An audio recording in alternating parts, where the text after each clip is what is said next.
नमस्कार दोस्तों, स्वागत है आपका रोशनी पब्लिकेशन के YouTube चैनल पर। आज के इस सेशन में हम क्लास 12वीं दिगंत भाग 2 चैप्टर 5 जिसका शीर्षक रोज है एवं इसके लेखक हैं श्री सत्यानंद हीरानंद वात्स्यायन अज्ञेय। इस अध्याय में अज्ञेय जी ने अपने जीवन से जुड़े एक प्रसंग के बारे में लिखा है जिसमें वह अपने किसी दूर की बहन से उसके शादी के पश्चात मिलने के लिए जाते हैं एवं वहां वह जो कुछ भी अनुभव करते हैं, जो कुछ भी देखते हैं, पूरे दिन की कहानी हमारे आज के इस चैप्टर में आपको मिलने वाली है। विवाह के पश्चात कैसे आश्चर्यजनक परिवर्तन साधारणतः देखने को मिलते हैं, इस चैप्टर में देखने को मिलता है। तो आइए आज के सेशन को कार्टून एनिमेशन के द्वारा समझने का प्रयास करते हैं, जिसके नॉरेटर स्वयं रोज के लेखक सत्यानंद जी हैं। दोपहर में उस सूने आंगन में पैर रखते ही मुझे ऐसा जान पड़ा मानो उस पर किसी शाप की छाया मंडरा रही हो। उसके वातावरण में कुछ ऐसा अकथ्य, अस्पृश्य किंतु फिर भी बोझल और प्रकंपमय घना सा सन्नाटा फैल रहा था। मेरी आहट सुनते ही मालती बाहर निकली।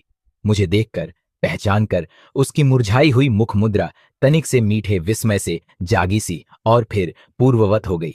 उसने कहा, आ जाओ, और बिना उत्तर की प्रतीक्षा किए भीतर की ओर चली। मैं भी उसके पीछे हो लिया। भीतर पहुंचकर मैंने पूछा, वे यहां नहीं हैं? अभी आए नहीं, दफ्तर में हैं। थोड़ी देर में आ जाएंगे। कोई 1:30-2 बजे आया करते हैं। कब के गए हुए हैं? सवेरे उठते ही चले जाते हैं।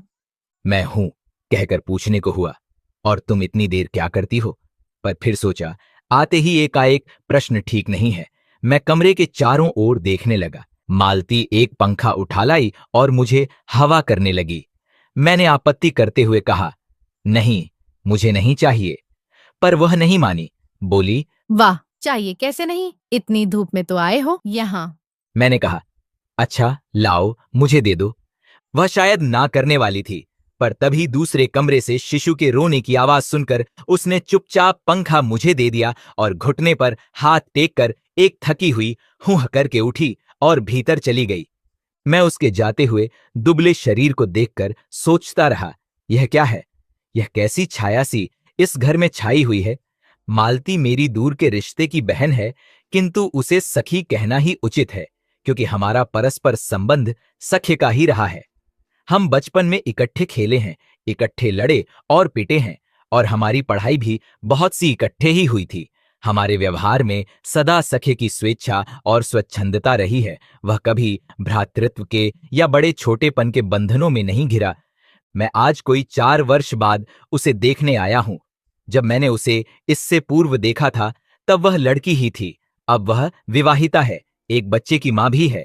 इससे कोई परिवर्तन उसमें आया होगा, और यदि आया होगा तो क्या, यह मैंने अभी तक सोचा नहीं था। किंतु अब उसकी पीठ की ओर देखता हुआ मैं सोच रहा था, यह कैसी छाया इस घर पर छाई हुई है, और विशेषतया मालती पर। मालती बच्चे को लेकर लौट आई और फिर मुझसे कुछ दूर नीचे बिछी हुई दरी पर बैठ गई। मैंने अपनी कुर्सी घुमाकर कुछ उसकी ओर उन्मुख होकर पूछा, इसका नाम क्या है? मालती ने बच्चे की ओर देखते हुए उत्तर दिया, नाम तो कोई निश्चित नहीं किया, वैसे टिटी कहते हैं। मैंने उसे बुलाया, टिटी, टिटी आजा। पर वह अपनी बड़ी बड़ी आंखों से मेरी ओर देखता हुआ अपनी मां से चिपट गया और रुआंसा सा होकर कहने लगा, उहू उहू उहू उ। मालती ने फिर उसकी ओर एक नजर देखा और फिर आंगन की ओर देखने लगी। काफी देर मौन रहा। थोड़ी देर तक तो वह मौन आकस्मिक ही था, जिसमें मैं प्रतीक्षा में था कि मालती कुछ पूछे, किंतु उसके बाद एकाएक मुझे ध्यान हुआ, मालती ने कोई बात ही नहीं की। यह भी नहीं पूछा कि मैं कैसा हूं, कैसे आया हूं। चुप बैठी है। क्या विवाह के 2 वर्ष में ही वह बीते दिन भूल गई, या अब मुझे दूर इस विशेष अंतर पर रखना चाहती है, क्योंकि वह निर्बाध स्वच्छंदता अब तो नहीं हो सकती। पर फिर भी ऐसा मौन जैसा अजनबी से भी नहीं होना चाहिए। मैंने कुछ खिन्न सा होकर दूसरी ओर देखते हुए कहा, जान पड़ता है तुम्हें मेरे आने से विशेष प्रसन्नता नहीं हुई। उसने एकाएक चौंक कर कहा, हाँ, यह हूं प्रश्न सूचक था, किंतु इसीलिए नहीं कि मालती ने मेरी बात सुनी नहीं थी, केवल विस्मय के कारण। इसीलिए मैंने अपनी बात दोहराई नहीं, चुप बैठा रहा। मालती कुछ बोली ही नहीं। तब थोड़ी देर बाद मैंने उसकी ओर देखा। वह मेरी ओर देख रही थी, किंतु मेरे उधर उन्मुख होते ही उसने आंखें नीची कर लीं। फिर भी मैंने देखा, उन आंखों में विचित्र सा भाव था, मानो मालती के भीतर कहीं कुछ चेष्टा कर रहा हो, किसी बीती हुई बात को याद करने की, किसी बिखरे हुए वायुमंडल को पुनः जगाकर गतिमान करने की, किसी टूटे हुए व्यवहार तंतु को पुनर्जीवित करने की, और चेष्टा में सफल न हो रहा हो। वैसे जैसे बहुत देर से प्रयोग में न लाए हुए अंग को व्यक्ति एकाएक उठाने लगे और पाए कि वह उठता ही नहीं है, चिर विस्मृति में मानो मर गया है, उतने क्षीण बल से, यद्यपि वह सारा प्राप्य बल है, उठ नहीं सकता। मुझे ऐसा जान पड़ा मानो किसी जीवित प्राणी के गले में किसी मृत जंतु का तौक डाल दिया गया हो। वह उसे उतार कर फेंकना चाहे पर उतार न पाए। तभी किसी ने किवाड़ खटखटाए। मैंने मालती की ओर देखा पर वह हिली नहीं। जब किवाड़ दूसरी बार खटखटाए गए तब शिशु को अलग करके उठी और किवाड़ खोलने लगी। वे यानी मालती के पति आए। मालती खाना तैयार करने आंगन में चली गई और हम दोनों भीतर बैठकर बातचीतम करने लगे, उनकी नौकरी के बारे में, उनके जीवन के बारे में, उस स्थान के बारे में और ऐसे अन्य विषयों के बारे में जो पहले परिचय पर उठा करते हैं। एक तरह का स्वरक्षात्मक कवच बनकर। मालती के पति का नाम है महेश्वर। वह एक पहाड़ी गांव में सरकारी डिस्पेंसरी के डॉक्टर हैं। उसी हैसियत से इन क्वार्टरों में रहते हैं। प्रातःकाल 7 बजे डिस्पेंसरी चले जाते हैं और 1:30 या 2 बजे लौटते हैं। उसके बाद दोपहर भर छुट्टी रहती है। केवल शाम को 1-2 घंटे फिर चक्कर लगाने के लिए जाते हैं। डिस्पेंसरी के साथ छोटे से अस्पताल में रोगियों को देखने और अन्य जरूरी हिदायतें करने। उनका जीवन भी बिल्कुल एक निर्दिष्ट ढर्रे पर चलता है। नित्य वही काम, उसी प्रकार के मरीज, वही हिदायतें, वही नुस्खे, वही दवाइयां। वह स्वयं उकताए हुए हैं और इसीलिए और साथ ही इस भयंकर गर्मी के कारण वह अपने फुर्सत के समय में भी सुस्त ही रहते हैं। मालती हम दोनों के लिए खाना ले आए। मैंने पूछा, तुम नहीं खाओगी या खा चुकी? महेश्वर बोले, वह पीछे खाया करती है। पति 2:30 बजे खाना खाने आते हैं, इसीलिए पत्नी 3 बजे तक भूखी बैठी रहेगी। महेश्वर खाना आरंभ करते हुए मेरी ओर देखकर बोले, आपको तो खाने का मजा ही क्या आएगा, ऐसे बेवक्त खा रहे हैं। मैंने उत्तर दिया, वाह, देर से खाने पर तो और भी अच्छा लगता है। भूख बढ़ी हुई होती है पर शायद मालती बहन को कष्ट होगा। मालती टोक कर बोली, मेरे लिए तो यह नई बात नहीं है, रोज ही ऐसा होता है। मालती बच्चे को गोद में लिए हुए थी। बच्चा रो रहा था पर उसकी ओर कोई भी ध्यान नहीं दे रहा था। मैंने कहा, यह रोता क्यों है? मालती बोली, हो ही गया है, चिड़चिड़ा सा, हमेशा ही ऐसा रहता है। फिर बच्चे को डांट कर कहा, चुप कर, जिससे वह और भी रोने लगा। मालती ने भूमि पर बैठा दिया और बोली, अच्छा ले, रो ले। और रोटी लेने आंगन की ओर चली गई। जब हमने भोजन समाप्त किया तब 3 बजने वाले थे। महेश्वर ने बताया कि उन्हें आज जल्दी अस्पताल जाना है। वहां 1-2 चिंताजनक केस आए हुए हैं जिनका ऑपरेशन करना पड़ेगा।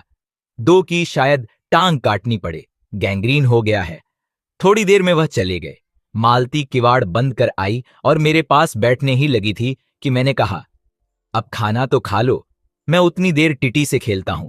वह बोली, खा लूंगी, मेरे खाने की कौन बात है। किंतु चली गई। मैं टिटी को हाथ में लेकर झुलाने लगा, जिससे वह कुछ देर के लिए शांत हो गया। दूर, शायद अस्पताल में ही, 3 खड़के। एकाएक मैं चौंका। मैंने सुना मालती वहीं आंगन में बैठी अपने आप ही एक लंबी सी थकी हुई सांस के साथ कह रही है, 3 बज गए। मानो बड़ी तपस्या के बाद कोई कार्य संपन्न हो गया हो। थोड़ी ही देर में मालती फिर आ गई। मैंने पूछा, तुम्हारे लिए कुछ बचा भी था? सब कुछ तो? बहुत था। हाँ, बहुत था। भाजी तो सारी मैं ही खा गया था, वहां बचा कुछ होगा नहीं। यूं ही रोप तो न जमाओ कि बहुत था, मैंने हंसकर कहा। मालती मानो किसी और विषय की बात कहती हुई बोली, यहाँ सब्जी वब्जी तो कुछ होती ही नहीं, कोई आता जाता है तो नीचे से मंगा लेते हैं। मुझे आए 15 दिन हुए हैं, जो सब्जी साथ लाए थे वही अभी बढ़ती जा रही है। मैंने पूछा, नौकर कोई नहीं है? कोई ठीक मिला नहीं, शायद 2-1 दिन में हो जाए। बर्तन भी तुम ही मांजती हो? और कौन? कहकर मालती क्षण भर आंगन में जाकर लौट आई। मैंने पूछा, कहाँ गई थी? आज पानी ही नहीं है, बर्तन कैसे मंजेंगे? क्यों, पानी को क्या हुआ? रोज ही होता है, कभी वक्त पर तो आता नहीं। आज शाम को 7 बजे आएगा, तब बर्तन मंजेंगे। चलो, तुम्हें 7 बजे तक तो छुट्टी हुई। कहते हुए मैं मन ही मन सोचने लगा, अब इसे रात के 11 बजे तक काम करना पड़ेगा। छुट्टी क्या खाक हुई? यही उसने कहा। मेरे पास कोई उत्तर नहीं था, पर मेरी सहायता टिटी ने की। एकाएक फिर रोने लगा और मालती के पास जाने की चेष्टा करने लगा। मैंने उसे दे दिया। थोड़ी देर फिर मौन रहा। मैंने जेब से अपनी नोटबुक निकाली और पिछले दिनों के लिखे हुए नोट देखने लगा। तब मालती को याद आया कि उसने मेरे आने का कारण पूछा नहीं और बोली, यहाँ आए कैसे? मैंने कहा, अच्छा, अब याद आया, तुमसे मिलने आया था। और क्या करने? तो 2-1 दिन रहोगे ना? नहीं, कल चला जाऊंगा। मालती कुछ नहीं बोली, कुछ खिन्न सी हो गई। मैं फिर नोटबुक की तरफ देखने लगा। थोड़ी देर बाद मुझे ध्यान हुआ, मैं आया तो हूं मालती से मिलने, किंतु यहां वह बात करने को बैठी है और मैं पढ़ रहा हूं। पर बात भी क्या की जाए? मुझे ऐसा लग रहा था कि इस घर पर जो छाया घिरी हुई है वह अज्ञात रहकर भी मानो मुझे भी वश में कर रही है। मैं भी वैसा ही नीरस निर्जीव सा हो रहा हूं, जैसे यह घर, जैसे मालती। मैंने पूछा, तुम कुछ पढ़ती लिखती नहीं? मैं चारों ओर देखने लगा कि कहीं किताबें दीख पड़े। यहाँ? कहकर मालती थोड़ा सा हंसती। वह हंसी कह रही थी, यहाँ पढ़ने को है क्या? मैंने कहा, अच्छा, मैं वापस जाकर जरूर कुछ पुस्तकें भेजूंगा। और वार्तालाप फिर समाप्त हो गया। थोड़ी देर बाद मालती ने फिर पूछा, आए कैसे हो? लारी में? पैदल। इतनी दूर? बड़ी हिम्मत की। आखिर तुमसे मिलने आया हूं। ऐसे ही आए हो? नहीं, कुल्ली पीछे आ रहा है सामान लेकर। मैंने सोचा बिस्तरा ले चलूं। अच्छा किया, यहाँ तो बस। कहकर मालती चुप रह गई। फिर बोली, तब तुम थके होगे, लेट जाओ। नहीं, बिल्कुल नहीं थका। रहने भी दो, थके नहीं, भला थके हैं। और तुम क्या करोगी? मैं बर्तन मांज रखती हूँ। मैंने कहा, वाह, क्योंकि और कोई बात मुझे सूझी नहीं। थोड़ी देर में मालती उठी और चली गई, टिटी को साथ लेकर। तब मैं भी लेट गया और छत की ओर देखने लगा। मेरे विचारों के साथ आंगन से आती हुई बर्तनों के घिसने की खन खन ध्वनि मिलकर एक विचित्र एक स्वर उत्पन्न करने लगी, जिसके कारण मेरे अंग धीरे धीरे ढीले पड़ने लगे। मैं ऊँघने लगा। एकाएक वह एक स्वर टूट गया, मौन हो गया। इससे मेरी तंद्रा भी टूटी। मैं उस मौन में सुनने लगा। 4 खड़क रहे थे और इसी का पहला घंटा सुनकर मालती रुक गई थी। वही 3 बजे वाली बात मैंने फिर देखी, अब की बार और उग्र रूप में। मैंने सुना, मालती एक बिल्कुल अनैच्छिक, अनुभूति विहीन, नीरस, यंत्रवत, वह भी थके हुए यंत्र के से स्वर में कह रही है, 4 बज गए। मानो इस अनैच्छिक समय गिनने गिनने में ही उसका मशीन तुल्य जीवन बीतता हो। वैसे ही जैसे मोटर का स्पीडोमीटर यंत्रवेद फासला नापता जाता है और यंत्रवत विश्रांत स्वर में कहता है, किससे? कि मैंने अपने अमित शून्य पथ का इतना अंश तय कर लिया। न जाने कब कैसे मुझे नींद आ गई। तब चह कभी के बज चुके थे जब किसी के आने की आहट से मेरी नींद खुली और मैंने देखा कि महेश्वर लौट आए हैं। मैं मुंह धोने को पानी मांगने को ही था कि मुझे याद आया, पानी नहीं होगी। मैंने हाथों से मुंह पोंछते पोंछते महेश्वर से पूछा, आपने बड़ी देर किया? उन्होंने किंचित ग्लानि भरे स्वर में कहा, हाँ, आज वह गैंग्रीन का ऑपरेशन करना ही पड़ा। एक कराया हूं, दूसरे को एम्बुलेंस में बड़े अस्पताल भिजवा दिया है। मैंने पूछा, गैंग्रीन कैसे हो गया? एक कांटा चुभा था, उसी से हो गया। बड़े लापरवाह लोग होते हैं यहाँ के। मैंने पूछा, यहां आपको केस अच्छे मिल जाते हैं, आय के लिहाज से नहीं, डॉक्टरी के अभ्यास के लिए?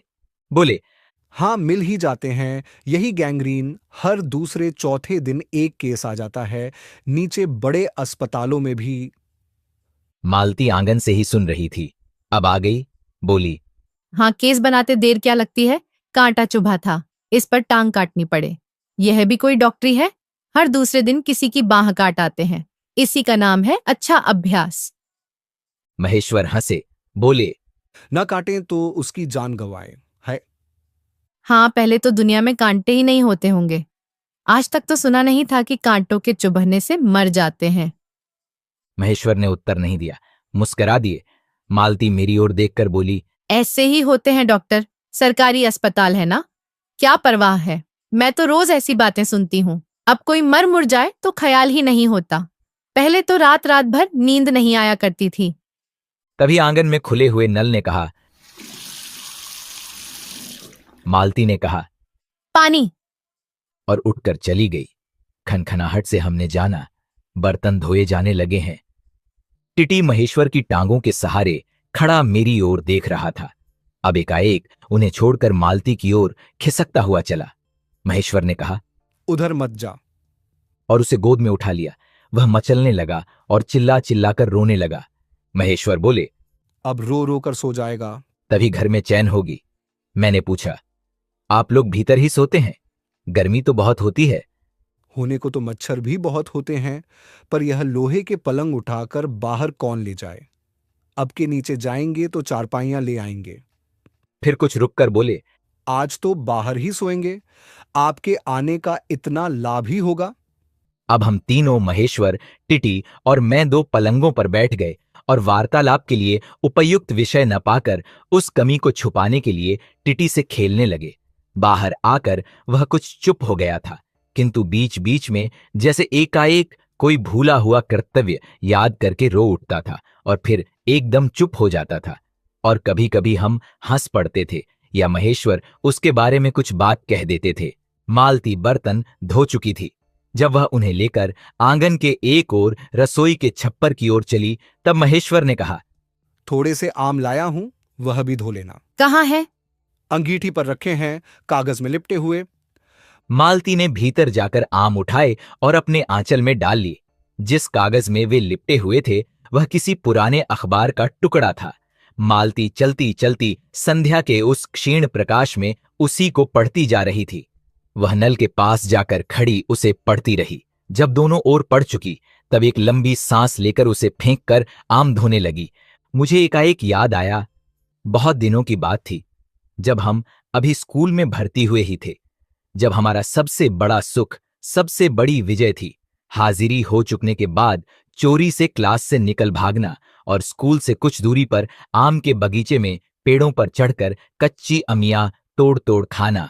मुझे याद आता, कभी जब मैं भाग आता और मालती नहीं आ पाती थी तब मैं भी खिन्न मन लौट आया करता था। मालती कुछ नहीं पढ़ती थी, उसके माता पिता तंग थे। एक दिन उसके पिता ने उसे एक पुस्तक लाकर दी और कहा कि इसके 20 पेज रोज पढ़ा करो। हफ्ते भर बाद मैं देखूं कि इसे समाप्त कर चुकी हो, नहीं तो मार मार कर चमड़ी उधेड़ दूंगा। मालती ने चुपचाप किताब ले ली, पर क्या उसने पढ़ी? वह नित्य ही उसके 10 पन्ने 20 पेज फाड़ कर फेंक देती, अपने खेल में किसी भांति फर्क न पड़ने देती।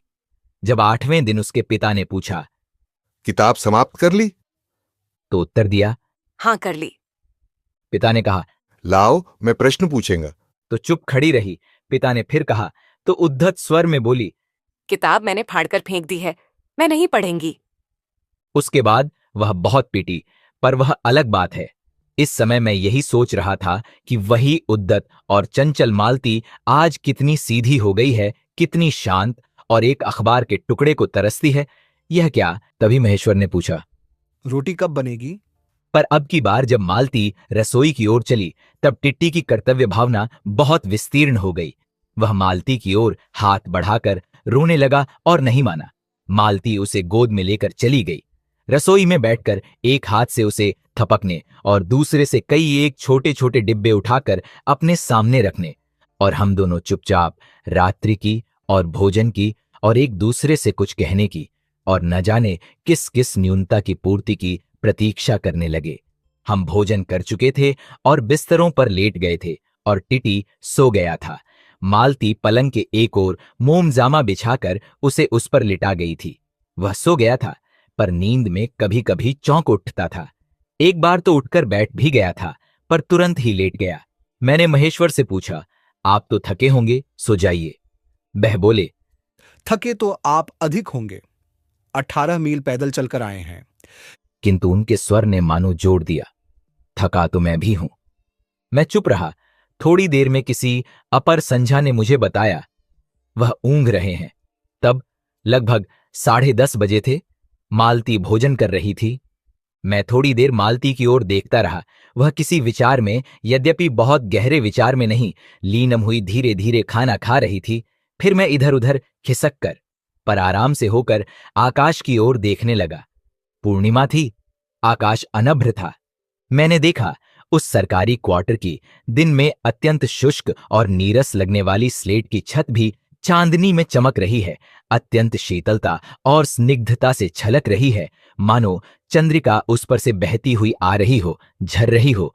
मैंने देखा पवन में चीड़ के वृक्ष, गर्मी से सूख कर मटमैले हुए चीड़ के वृक्ष धीरे धीरे गा रहे हों। कोई राग जो कोमल है किंतु करुण नहीं, अशांतिमय है किंतु उद्वेगमय नहीं। मैंने देखा प्रकाश से धुंधले नीले आकाश के पट पर जो चमगादड़ नीरव उड़ान से चक्कर काट रहे हैं, वे भी सुंदर दिखते हैं।